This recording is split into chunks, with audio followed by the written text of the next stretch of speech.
అనగనగా ఒక రాజుకి 7 కొడుకులు వేటకు వెళ్లి 7 చేపలు తెచ్చారు. ఎండబెడితేనేమో ఒక చేప ఎండలేదు. చేప ఎందుకు ఎండలేదు అంటే గడ్డివాము అడ్డొచ్చింది అంది. గడ్డివాము ఎందుకు అడ్డొచ్చావు అంటే ఆవు నన్ను తినలేదు అంది.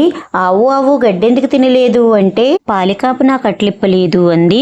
కట్లెందుకు ఇప్పలేదు అని అతన్ని అడిగితే అమ్మ చద్దన్నం పెట్టక పనికెళ్ళలేదు అన్నాడు.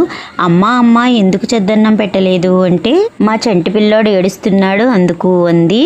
చంటి పిల్లడా ఎందుకురా ఏడుస్తున్నావు అంటే నన్ను చీమ కుట్టింది అన్నాడు.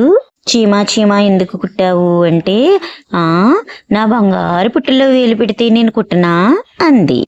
అందుకే పక్క వాళ్ళ జీవితంలో వేలు పెట్టకుండా మీ పని మీరు చూసుకోండి.